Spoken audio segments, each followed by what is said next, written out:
தினம் தமிழக முதலமைச்சர் திரு ஜோசப் விஜய் அவர்களுடைய முன்னெடுப்பில் முதல் முறையாக நாடாளுமன்ற உறுப்பினர்களோடு அனைத்து கட்சி நாடாளுமன்ற உறுப்பினர்களோடு அழைப்பு வந்து அதுக்கு மேல அந்த கூட்டம் மிக சிறப்பாக நடைபெற்றது.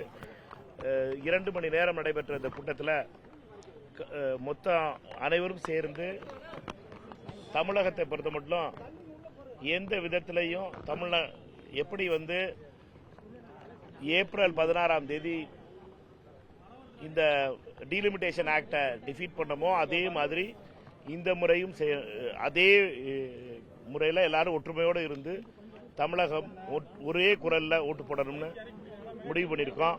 எங்களை பொறுத்த மட்டும் 543 தொகுதிகளும் 39 தொகுதிகளும் தமிழ்நாட்டில் இருக்க தொகுதிகளை பாதுகாக்கணும்.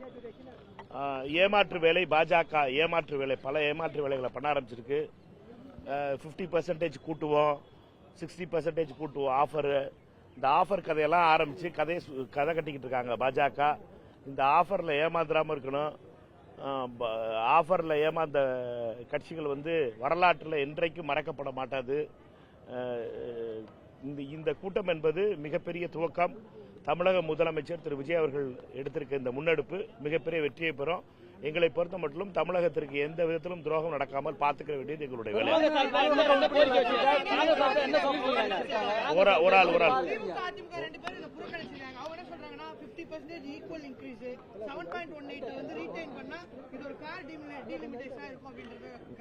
There is no fair delimitation. Only a delimitation is going to be unfair to Tamil Nadu.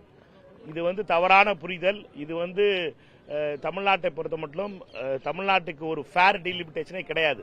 தமிழ்நாட்டை ஏமாற்றுவதற்கான வேலை, தமிழகத்தை ஏமாற்றுவதற்கான வேலை. இது உண்மையிலேயே பாஜக வந்து மிகப்பெரிய அளவில் ஆர்எஸ்எஸும் பாஜகவும் செய்கின்ற சதி. இந்த சதியில ஏமாந்துடக்கூடாது. ஃபேர் டீலிமிட்டேஷன் ஒரு வேலையே கிடையாது. டீலிமிட்டேஷனே பெரிய கிமிக்கு. இந்த டீலிமிட்டேஷன் என்பது உண்மையிலேயே தமிழகத்தினுடைய அதிகாரத்தை புடுங்குவதற்காக நடக்கின்ற சதி. இதை எதிர்த்து 543 இடங்கள் 39 இடங்கள் இதை காப்பாற்றுவது மிக முக்கியம் நாங்கள் நினைக்கிறோம்.